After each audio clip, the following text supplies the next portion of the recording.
Blessings.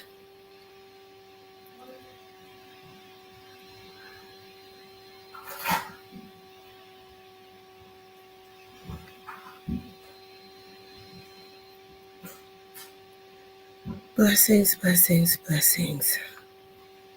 I pray that everyone's day went well.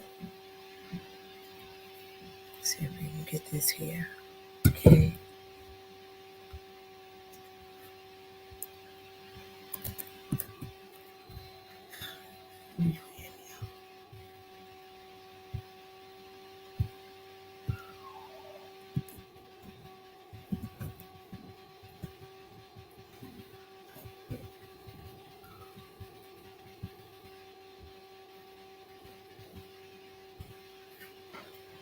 Blessings.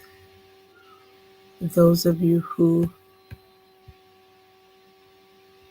are already on, thank you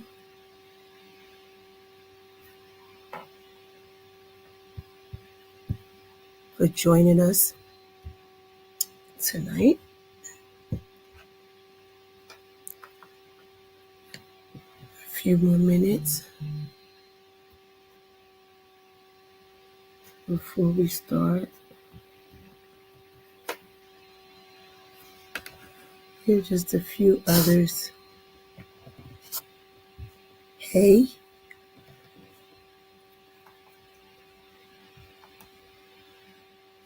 just a few others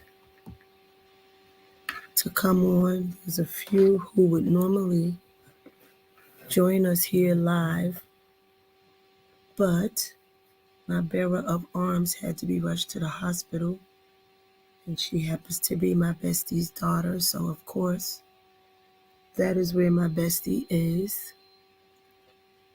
And so we want you to keep her in your prayers. We won't be on very long tonight. Blessings, bestie. Just a few more moments, and we will start moving forward, and we will conclude. Again, tonight is going to be a very short night. Blessings, woman of God. How are you? We pray that your day has gone well, that your week thus far has gone well. How's my little sweetheart doing? She's a trooper. She is a trooper. Give her my love. Give her a hug and kiss for me. She's an inspiration. I don't know where I would be if I had 2 surgeries that were 10 hours long. She is definitely a trooper. So thank you for joining us tonight. Again, our conversation continues from last week. The question was, have you ever felt unappreciated? And while so many people was like, yes, yes, yes, yes, the main one that we focused on last week was the position of the musician. The position of the musician, how most musicians are unappreciated. Whether they say it or not, the fact remains that for the most part, the average musician is underappreciated. And so tonight we go on further with that conversation, and perhaps somebody has something to say from another perspective, because I know about the position of the musician very well, because my children are musicians, and because I've dated musicians, and because I have friends who are musicians. Well, I have acquaintances who are musicians, and I hear their conversation and I hear their heart sometimes when they're talking about feeling like there's no value, just treating them like they're just another person. We will keep her in a prayer. We will definitely, God is a miracle worker and he can do it, because she's already alive. She's already proved positive that he's able, and if he doesn't do it again, he's still able. But she is just a soldier to me. Every time I see her smiling and getting in with the service and praising God, you would never believe that she's undergoing the things that she's going through. So I'm thankful for her. I'm thankful for her. My mom was that to me. Um, and so now I have somebody else who's living that testimony. Thank you. It is good to be appreciated. I'm telling you. But like I said, last week we really talked about it, especially Pastor Rivera. He had a lot to offer us on last week about the position of a musician and how they are, taken for granted, or made to feel like, this is something that they owe people. I talked about how back in my day of coming up in church, you just did. It wasn't there wasn't any, I would say, special recognition every Sunday for the organist, because, or the drummer, or the keyboardist, because they were, hey, Tori, they were members of the churches. So it was felt that that was their duty. That was their love to God. That was their way of giving back, was being able to play for the church and not look for anything in return as far as finances. But as time went on and as society changed and the aspect of how people were taught, we find ourselves sometimes paying musicians more than we pay preachers. Now, I don't agree with that. It devalues that of uh, the preacher. When you pay an organist 500 and you can't raise 200 for a preacher, that's a problem, because the organist is sent there to accompany everything that is taking place in the service, which means to accompany that preacher to help make the liturgy or the aspect of church be more accepted. So, there's different points of view when it comes to that. While I don't have anything against those who play for a living, that is the only thing you do, is play. And so therefore, that is your livelihood. And so these things that you do, help to maintain that livelihood. But if it's not your livelihood and it is something else that you're doing, whether it be a job, whether it be your love, charging someone more than you would pay a preacher, I have an issue with that. I do. Preachers have to toil over the word. They have to deny themselves, uh, food wise and pleasure wise. There's a lot of different things that preachers go through to bring forth the word of God to the people. And so, therefore, when you give the preacher $35 and you give the musician $350, there's a problem.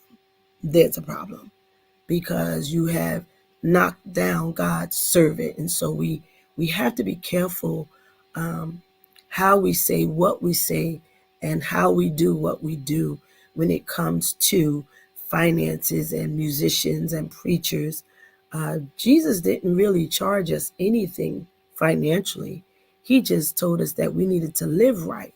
So if I got to pay you $3,000 to come to me, and that's not even including your hotel or any food or anything else that we may have to do, and then you come and you leave $35, you have robbed God, the church, and everybody else. And so we need to look at things from a different perspective. Everybody is worthy.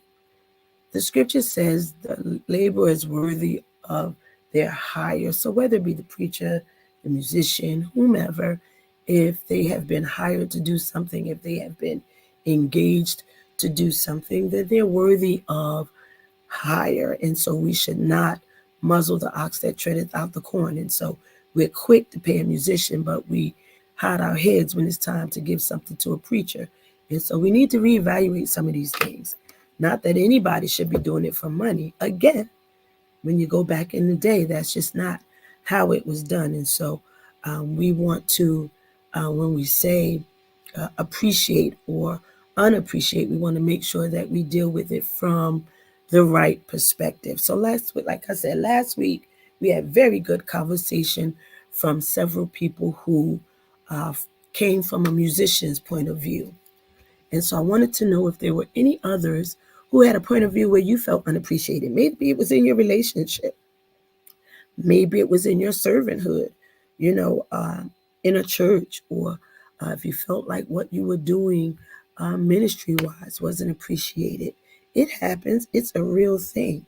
Not everybody is brave enough to talk about it because, oh, I got to be careful what I say because I don't know who listening and I don't know who on here looking for something that they could take back, and they going to go back and tell so and so, and then they going to, you know, it's really, um, I really don't say what I can't repeat.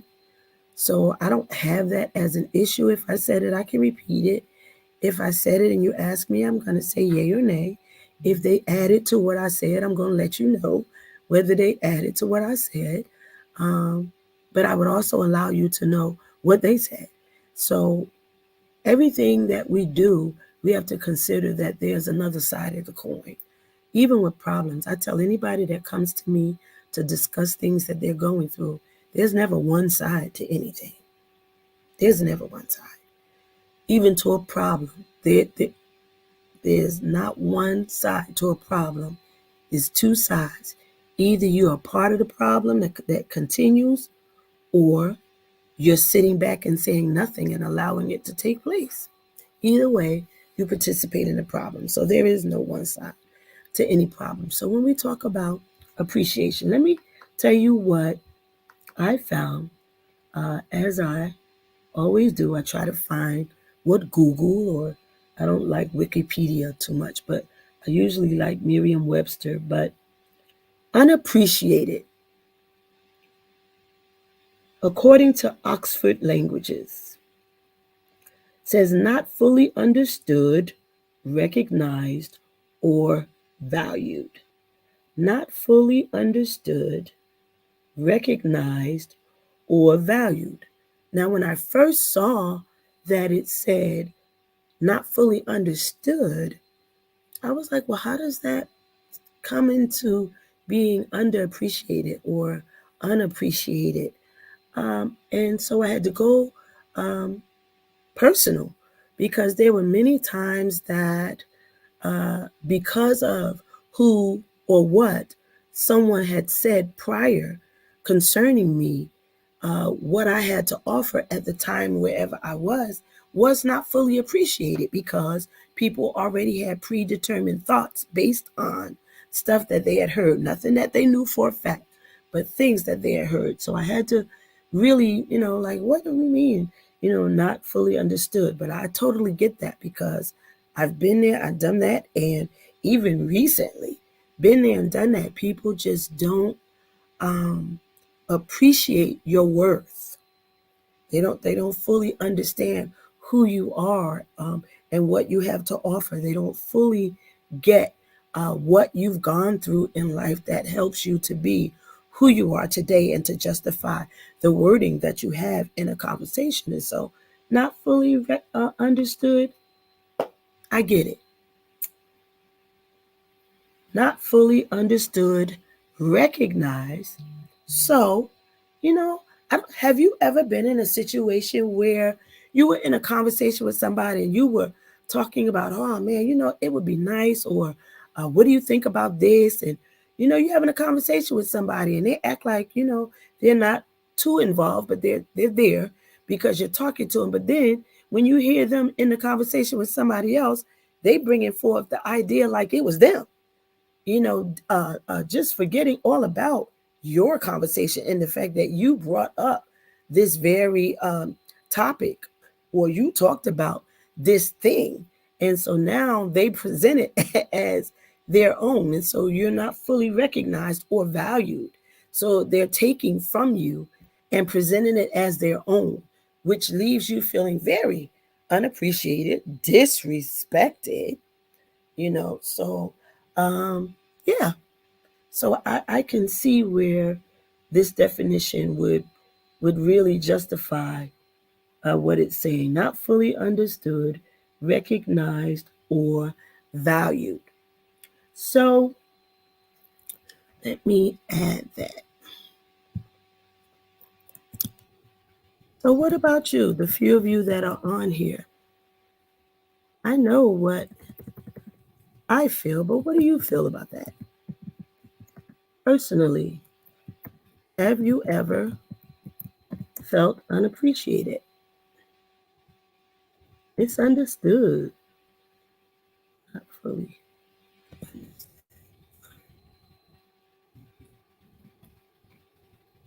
Nobody?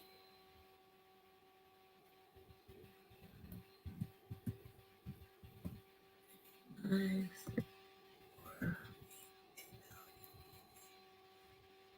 Here we go.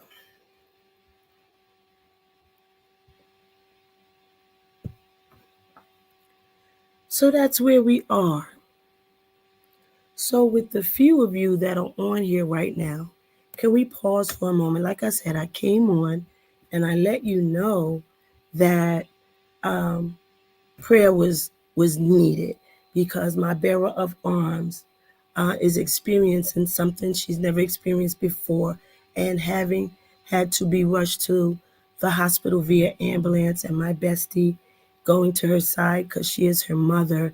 We just want to say, God, we thank you, we honor you, and we praise you. God, this is the day that you have made. God, whatever it is we may have said or done that misrepresents who you are, God, we ask for your forgiveness. We dare not come before you and ask anything without asking first for forgiveness for whatever we may have said or done. God, we thank you for who you are. God, we call on Jehovah Rapha. God, we ask that you meet her at the hospital, the healer that you are, God. Meet her at the hospital. God, make sense of what's going on. Give doctors clarity of speech and understanding that they might treat this properly, oh God. Let them not use her as an example, but give her evidence of what she has experienced and give her knowledge and give her more on what she needs to know concerning this situation. God, we believe that you're going to do this quick, fast, and in a hurry, and we count it done in Jesus' name. We bless God and we are looking forward to the praise report.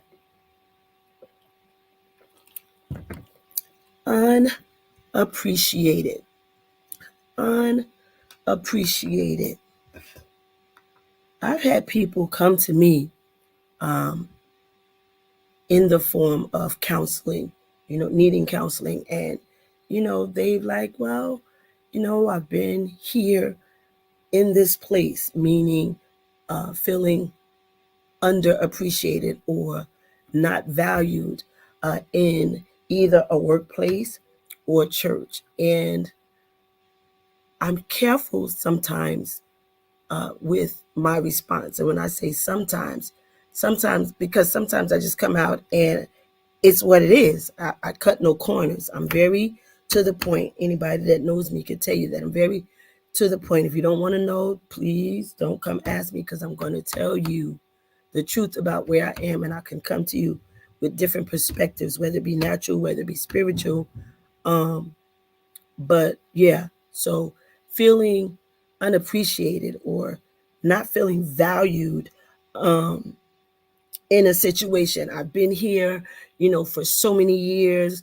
I've served, um, I've tended to, I've stood in the gap for. This is what people say when they come to me, and they're like, and then uh, when that is needed in return, it's almost like I'm non existent. I'm invisible. I become invisible. Um, I'm looked over and gone to the next person who has stepped in and not given consideration to the fact that I've been here all along. Never once did the person say, "Hey, you know, how are you feeling, or how do you feel doing this, or are you all right with this? Do you need help in this? Oh, good job! I noticed that you did this and you did it without any help. I want you to know that I appreciate you." I value your work, and I look for you're a good example. Have you ever had somebody come to you and that was the response and that was their situation? I've been in that situation, and I've had to talk to people or minister to people in that situation because um, time gives you wisdom. Time and experiences. I don't think that I would be able to handle many of the situations that are presented before me if I had not endured the process. If I had, jumped out. You know what, God, enough. I got something better to be doing. I don't have to stay here and take this because over there, down the street, down the way, they give me mad kudos. They make me feel important. They made me feel needed. They made me feel appreciated, and they didn't even know me. And here I am. And yes, everybody always say, "Oh, a prophet is not welcome in his or received in his own home," but sometimes, sometimes we just want to know that uh, we are being seen. So last week we gave some quotes and we gave some um, scriptures that you could have, looked up and encouraged yourself. I'm big on encouraging yourself because if you keep waiting for somebody else to do it, it may not ever happen. And then you're disappointed on top of feeling unappreciated because we were just waiting and we are hoping. We just know that this person is going to or that person is going to, and they never do. And our feelings are hurt. They don't realize our feelings are hurt because they weren't there for it. They didn't show up for that. And they didn't realize how it left you feeling. Um, and it was an afterthought. Nobody likes to feel like an afterthought. I mean, for me, sometimes there's been situations where um, I'm sitting in a room with someone and they're doing something and or getting something, and they come back and they're sitting next to me or um, standing next to me and never say, hey, Tati, did you want anything? They didn't say it, and then when I say, wow, I sure would have liked to have some of that. Or you could have asked me. And then when they go, I'm no, like, no, I don't want to be a second thought. I don't want to be an afterthought. I wanted it to be genuine. Not because I said something to you, but because you felt like it was the thing to do. So, yeah, we can find ourselves in that. One of the sayings we said last week, it says, you will never be good enough for everybody, but you will always be good enough for someone who really appreciates you. I like that. You will never be good enough for everybody, but you will always be good enough for someone who really appreciates you. And there's always that one somebody. I love my bestie. We get on each other's nerve, but the one thing we do is make sure that the other one feels and knows that they are appreciated. And so it has lasted us some 13, 14 years now because we don't take the other one for granted. Argument or not, we still respect the other one for who they are. Argument or not, agree or not, we still stand for one another, defend one another, value one another, promote one another to others. We have never let that get in the way of knowing who we are to God and to other people. And so it is a rare thing that you would find in someone. And so if you get it, make sure you hold on to it, no matter how frustrating it can be. Hold on to it because it's proof positive over the years that there's been no one else who would. That person, many times that I've had to take the backlash for something that somebody else did. And I was the person that it came out on because she knew I could take it, and vice versa, where I knew I could let her be my sounding board. And we just have to say to one another, hey, wasn't me. I didn't do it, you know. And so we have to treasure those kind of people. We have to appreciate and value those kind of people. Those people who won't tell you what you want to hear, but will tell you what you need to hear. And then when it looks like you're just out there by yourself, they just show up out of nowhere with some type of encouragement or something that says, hey, you're not in this alone. It's better to be alone than to be with someone who never sees your worth. Woo! Oh my goodness. It's better to be alone than to be with someone who never sees your worth. I can't speak for many men. I do know a few men who have found themselves in this situation, but there have been many women who have stayed in unhealthy relationships because of past relationships. Uh, this is what they know. This is what they attract. This is what catches them. This is the part of them that draws men to them. People who have hurt them, and people who have left them for dead, and people who have spoken verbally abrasive to them. Um, Hang on, y'all. Let me make sure these cats is not messing with my food. Hang on.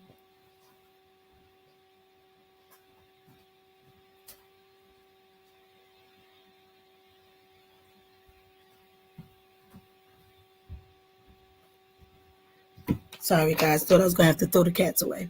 And they've been in these crazy, hurtful relationships, and not just have they been in it, but they grew up in that environment. And so they just think that, this person who's talking down to them, oh, they don't mean that. They really love me. They just saying that, you know, um, because they upset. They're going to come back and apologize. And you trying to justify them treating you bad. No, baby, it is better to be alone than to be with someone who never sees your worth, somebody who never sees how you can benefit or enhance what is already taking place, somebody who never hears your voice. They see you, they watching your lips move, but they do not hear you. It's like you're not even there. Oh my goodness. See what my bestie said. When you get used to having people around all the time, I don't feel you appreciate them the same because you become too used to them. That, for the most part, I know that's not my testimony. I don't think that um, I don't want to get to that place where I'm so used to you being there that I don't do nothing about it, or I don't do anything to keep it going, or that's yeah. And if that was how I felt um, you would be, and I probably wouldn't be able to do that either. I think that when you treasure something, when something has proven itself um, to be there no matter what, after you done gave them your butt to kiss, you come back, they still right there, being there for you, listening to you, encouraging you, pushing you, um, sharing things with you to help you see that you're not in this alone, or you're not the only one who is going through this or has had to go through this. I could tell you, as a person who's been there and finally were able to get out of it. Yeah, that person has mad wisdom for you. That person has some experiences for you that you could probably find yourself not staying as long as you would have. I know for me, I say all the time, I know you might get tired of what I'm saying, but I'm saying this because I don't want you to take as long as it took for me to get out. I don't want you to have to go through this, that, and the third before you get to come out of it. I don't want you to do that. That's why I'm trying to share this with you, because I want you to know that there is a better way. You don't have to suffer through that. You don't have to stay with something, whether it be natural or ministry, that makes you feel like you're nothing and that you don't matter. It just doesn't. A lot of people won't like that, but I just don't believe that you should have to do that. I don't care whether it be natural or spiritual. Any side of you that is you, natural or spiritual, you should not feel like I just have to be here because if I'm not here, then they're gonna do this and they're gonna do that and they're gonna say this and they're gonna say that, and that is too much energy. It really is. So you've got to learn how to uh, allow yourself, because that's what we're guilty of. You want to tell the truth? We're guilty of not appreciating our own self. That's why people are able to do this stuff for so long, because we don't appreciate ourselves. We don't value ourselves. We don't think we are worth it. We don't think we deserve better. And so, how do we expect people to think or feel that way if, blessings, Overseer Eugenia, how do we expect people to see or think about us in that way if we don't? We just sit in the corner, everybody having something to say in this conversation, and you over there in the corner, and finally somebody says, well, Sister Sue, you have anything you want to say, or you got anything? What do you think about this? And you just sit there like, I don't know, I don't know, and you're sitting there and you're not participating. You're not even allowing yourself to feel appreciated. You want somebody to give you respect, and at the same time, you haven't learned how to do that for yourself. I believe that most of us who have dealt with low self esteem, or who have dealt with abandonment issues, or um, daddy issues, I think that we have a hard time acknowledging the fact that we want to feel appreciated. We just keep going with the status quo. We just, well, they ain't noticed me so far, and it ain't, nothing's changed, so let me just keep on going. At some point, you want to get tired of that. At some point, you want to be able to say, no, I'm not having that. That's not what we're going to do right now. you know, feeling unappreciated, feeling like you have no type of value when it comes to various situations, people making you feel like you don't matter. You don't have to stay there. You don't have to put up with that. You don't have to tolerate that. You have to first know your own worth. Most of our problem is we don't.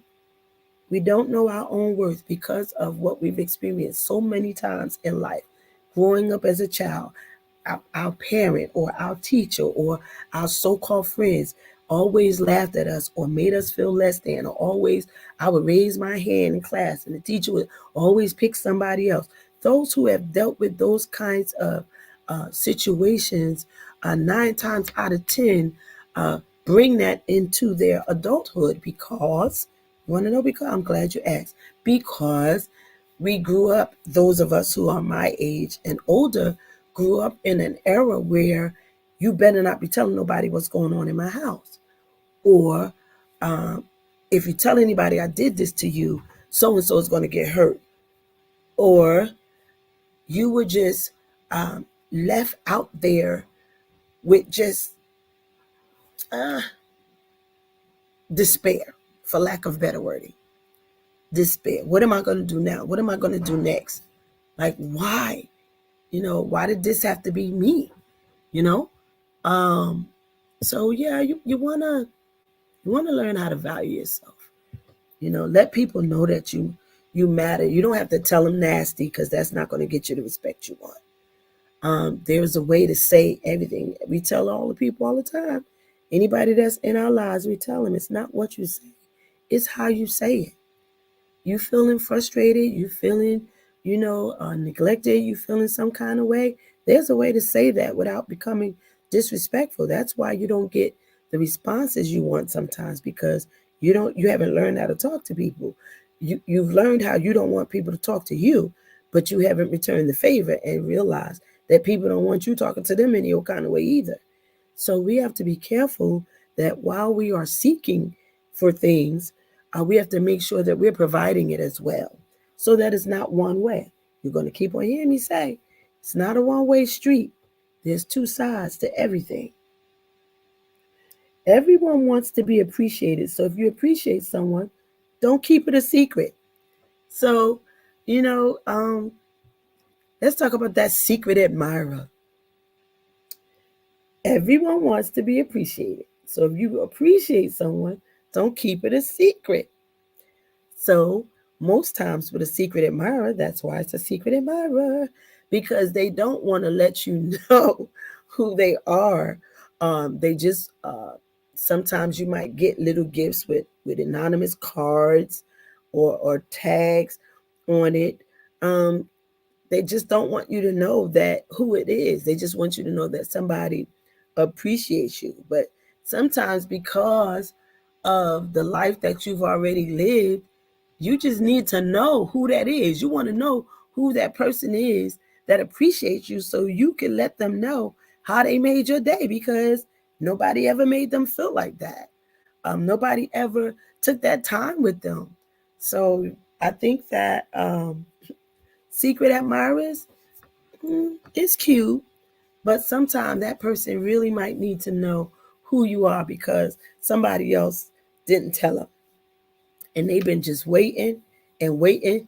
You know, all of us have that one somebody in our life that we admire so much and that we've watched and that we've viewed different things that they've gone through and how they've come out. We have watched them interact with others and we were just like, man, wow. Like I wish I could be like that, but I just wish that, you know, I could tell them.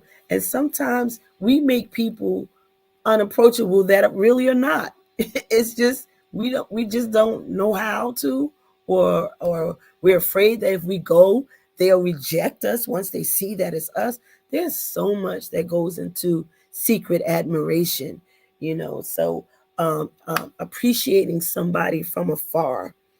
Um, Sometimes it just could be to a fault because what if everybody is doing like you and just admiring from afar and never telling that person how much they mean, or how much you look up to them, or how you appreciate the time that they take for this or time that they take with this one. You know, everybody just, you know, they want to hear it from somebody. Like my bestie and I say that to each other all the time. Oh, you just say that because I'm your bestie, but it's just not so. Like I so like stalk my bestie. Like I really do because she's a prophet, second to none. Um, she's an crazy bestie. Like you just couldn't ask for anything better. She loves hard. She's so sensitive and passionate. You just, you know, you don't find too many people. She's loyal, almost to a fault. She's loyal, and her allegiance is never in question. And so when you find people like that, you can't afford not to say something every now and then just to let them know that, hey, what you're doing for me is not going unnoticed.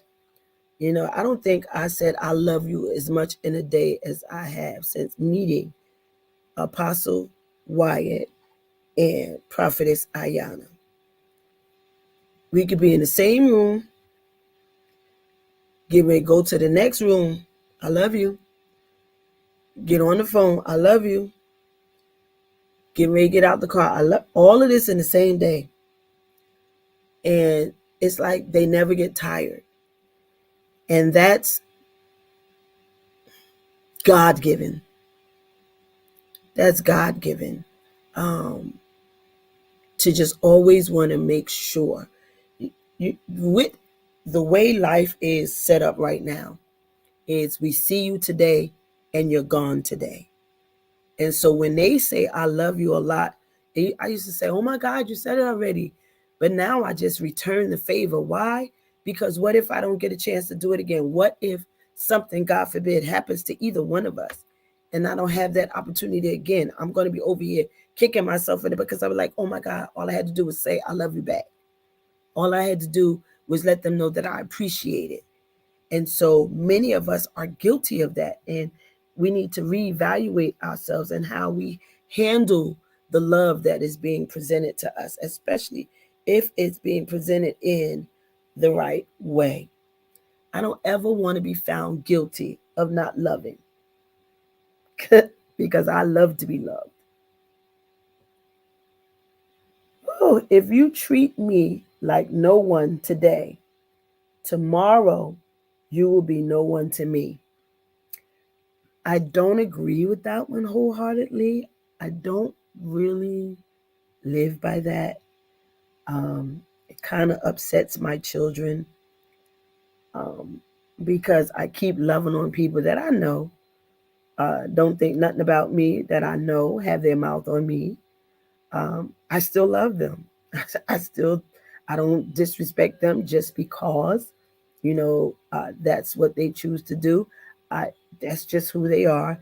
And if I was to be in a room of people and they entered the room and I was the one who had to announce them, I would still announce them as the person that they are. Um, so I don't totally agree with that one.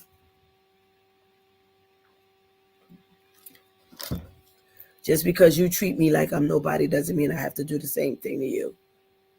Because the Bible tells all of us the same thing, to treat our neighbors and to love our neighbors as we love ourselves. So our neighbor could be the man next door or the sister in the church, whoever, the girl in the workplace.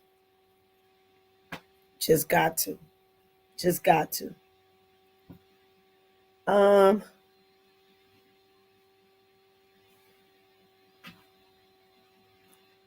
I want to give you something. Let me see. Let me go. I never knew there was so many quotes and things that you could say about being unappreciated. This is like blowing my mind.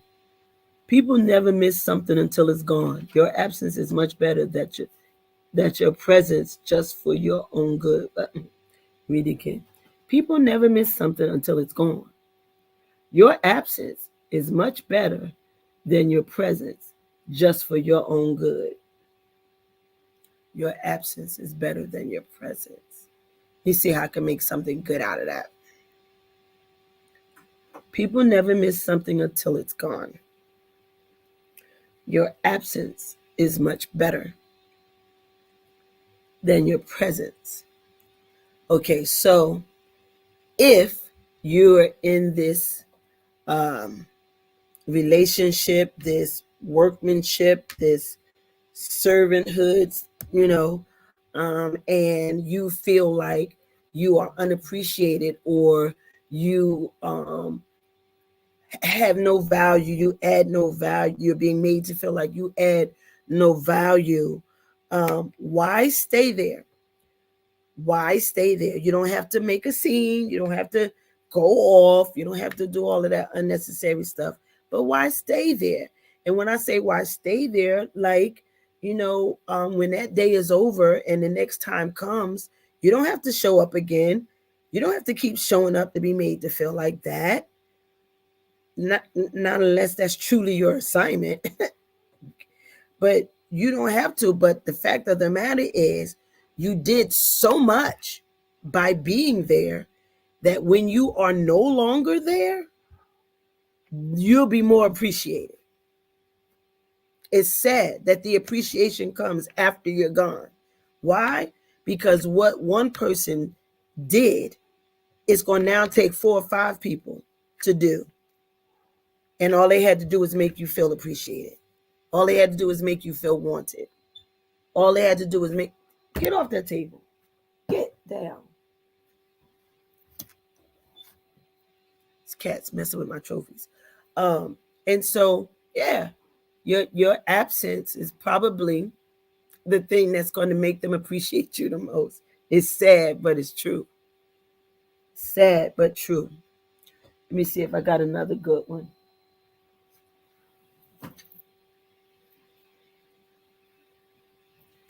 Let me see if I can find another one. Y'all see me fussing with the cats. I'm sorry.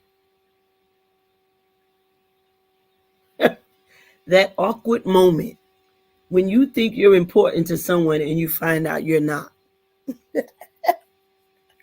That awkward moment when you think you're important to someone and you find out you're not. Now, let me tell you about once upon a time. That would have been my feeling toward someone else, somebody who thought that they meant so much to me or that I relied so much on them. Let me put it that way. That's the truth of the matter. That I relied so much on them that if they left, I wouldn't I wouldn't function. I wouldn't live. I wouldn't survive. I wouldn't get through it. Only to find out that it was after you left that I got my greatest work done. It was after you left. It was after you left that I learned how loved I am. And so yeah, I get that one. I get that one. Don't thrive off that one, no, y'all. Don't do that. Oh God, people really do sometimes. And we say this all the time: go to where you're appreciated and not where you're tolerated. Go where you're appreciated and not tolerated. I do like this one. If you don't like where you are, move. You're not a tree. That's good. If you don't like where you are, move. You are not a tree. Well, then you could come back and say, but I'm like a tree that's planted by the rivers of the water. That bless me. If you don't like where you are, move. You're not a tree. And then you got to come back with scripture and say, but I am a tree. Poisonous relationships can alter your perception. You can spend many years thinking you're worthless, but you're not worthless. You're unappreciated. Poisonous relationships can alter your perception. You can spend many years thinking you're worthless, but you're not just unappreciated. Man, that's a mouthful right there. That is a mouthful. I'm getting ready to go, guys. I think I've said a lot today, but I'm going to give you a few more. Let me see.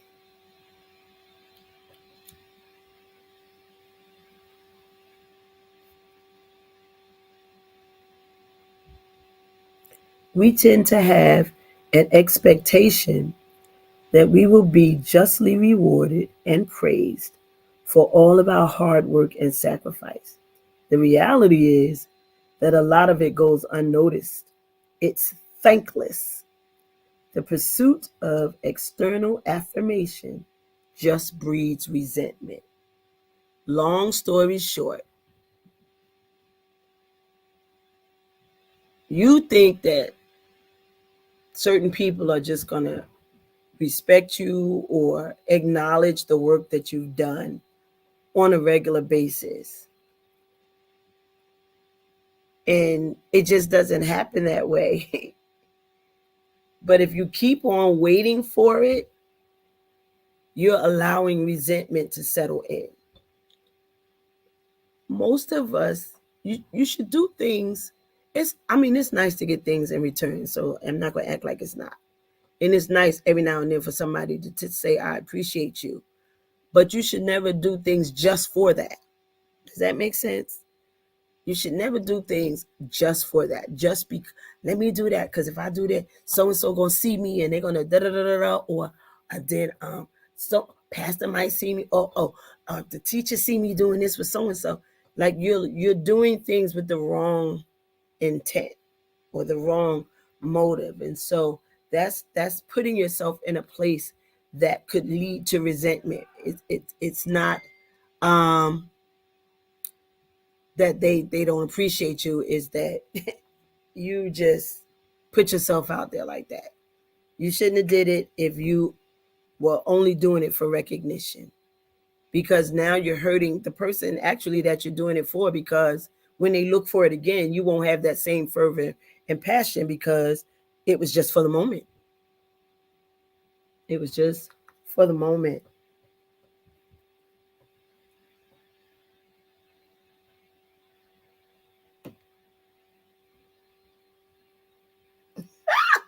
Some of these things are cute. I don't want y'all to go live by them. I'm gonna read it though. Oh, my bad. I'm sorry for bothering you. I forgot I only exist when you need me for something. Now that one, that part right there, that part right there. It took me a lot of years before I was able to say that to somebody, but I did. because my feelings were hurt. I did. I really did. But look, guys, I said to you guys I wasn't going to be on here long tonight, and I'm really not. Um, I need to make sure that things are well with my burial arm. My bestie has been in and out. Looks like must be the signal where they are in the hospital. She's been in and out, but I need to check in with them. So I thank those of you who came on, signed on, said something. Those of you who came on, signed back off, but you were still watching. Thank you for continuing to watch to see what else was going to be said. We appreciate you. We don't take for granted that you sign on with us every week. We really don't. It means a lot when we come and we sign on and then the numbers start coming. I did get, somebody did say, was it my bestie? Said that the service keep going in and out. I don't know if it's on my end or their end, but nevertheless, we thank all of you who came on to be with us tonight, who conversated with us, who shared some things with us. We look forward to seeing you, talking with you again on next Wednesday. Same bat time, same bat channel, 9:15 on next Wednesday. All right, guys, enjoy the rest of the week. Enjoy this incoming spring weather. Looks like we never left it, but we want you to enjoy it, but we want you to be careful. Dress the right way. Don't go crazy just because it's nice outside, because you're bringing on harm to your own self. So just be watchful, be careful, be safe. All right? Stay healthy. All right? If something doesn't feel right, go get it checked out. If you've been dealing with it for a minute, go get it checked out. Because you keep on saying, oh, it's probably gonna be gone tomorrow. Then tomorrow come. Well, it's not as bad as it was yesterday, but no, take care of you. We love you, and we look forward to being with you again. All right? So for those of you who will see us this weekend when we're celebrating our Minister J6 and Brother Isaiah for their birthdays here in Allentown, Pennsylvania on Friday from 8 to 12 here in Allentown, Pennsylvania, banquet style. I forgot the address, but if you look on our pages, on my page, Queen Wire's page, Dominique Brown's page, you'll see the address for Friday night. And then Saturday night, there's a shed for his birthday, for Jay's birthday. And that's going to be at 108 North 5th Street. That's the new location for Prophetic Birthday Room, 108 North 5th Street here in Allentown, Pennsylvania. It's housed inside of Grace Episcopal Church. You will see the sign, 108 North 5th Street. All right? We love you guys. Those of you who are in the Pennsylvania area, meet us. My bestie's going to be preaching in Philadelphia, Pennsylvania on Sunday afternoon, and I'm excited about it. Love you guys. Have a great night.